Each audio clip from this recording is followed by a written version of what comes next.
Nagbabalik ang PTV Balita ngayon. Dumating na sa bansa ang halos 200 overseas Filipino workers na biktima ng human trafficking mula Cambodia.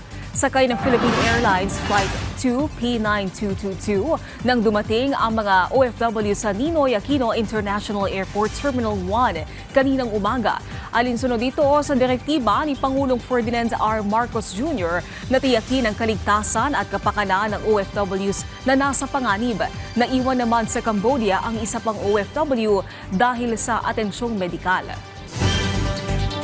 Samantala, alamin natin ang ibang balita sa PTV Davao mula kay Jay Lagang. Mayong adlaw, sikop sa drug bypass operation ang usa ka incumbent barangay Kagawad sa Mati City, Davao Oriental human nga nasakpan nga namaligyaw illegal nga droga. Gila kini nga si alias Wad kinsa barangay Kagawad sa barangay Lawigan sa syudad sa Mati. Nadakpan kini sa anti-illegal drug bypass operation sa Philippine Drug Enforcement Unit kun PDEA 11 ug sa uban pang mga ahensya sa Barangay Central, Mati City, Davao Oriental niadtong Pebrero 2 ning tuiga. Sumala sa PDEA 11 mapagamay o dako ang kantidad sa gituang shabu nga masakmit gikan sa dadakpan nga government employees o officials, makonsider gihapon sila nga high value target ubos sa Republic Act No. 9165 kon Comprehensive Dangerous Drugs Act of 2002.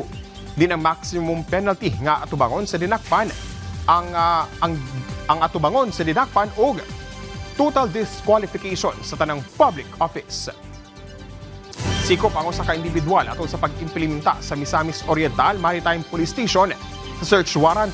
May kalabutan sa gingong operasyon sa treasure hunting sa Bukidnon. Gimo ang operasyon natong Pebrero 2 ning tuiga sa Kibawe, Bukidnon. Gilang dinakpan nga si alias Lino, 58 anyos og residente sa lugar. Sumala sa investigasyon, nagapahigayon og excavation activities ang dinakpan nga walay permit nga usa ka pagsupak sa balaod. Ilabi na kung ang lugar ana sa protected ug culturally significant site. Nakumpiska gikan kaniya ang usa ka jackhammer nga gibanaban ang mukantidad og 30,000 pesos.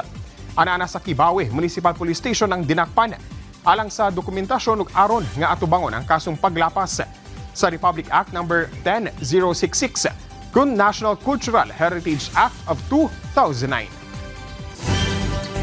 Ug mo kadto ang mga nagunang balita dinhi sa PTV Davao. Ako si Jay Lagang. Mayong adlaw.